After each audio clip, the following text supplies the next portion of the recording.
رات پیدا تو نے کی، پیدا کیا میں نے چراغ۔ خاک پیدا تو نے کی، پیدا کیا میں نے ایاغ۔ تیری قدرت نے بنائے کوہ و صحرا، دشت و راغ۔ میری محنت نے بنائے گلشن و گلزار و باغ۔ سنگ سے میں نے آئینہ پیدا کیا، زہر سے میں نے نوشینہ پیدا کیا۔ اب انسان جو ہے اپنے آپ کو ڈیفینڈ کرنے کے لیے آ گیا اور کہتا ہے کہ ہاں میں مانتا ہوں کہ مجھ میں کچھ عیب ہیں، لیکن میری کچھ اچھی باتیں بھی تو ہیں۔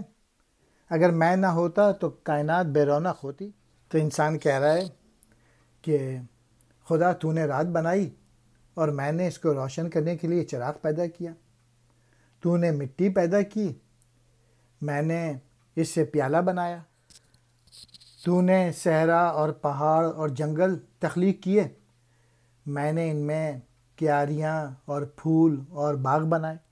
اور آخری شعر میں وہ ہوں کہ سنگ سے پتھر سے آئینہ بناتا ہوں، اور میں وہ ہوں کہ زہر سے تریاق نکالتا ہوں۔ ایاغ کہتے ہیں پیالے کو، راغ کہتے ہیں پہاڑ کا دامن، گلشن و گلزار و باغ یعنی کیاریاں، پھول اور باغ۔ سنگ کہتے ہیں پتھر کو، نوشینہ کہتے ہیں میٹھا اور خوشگوار مشروب۔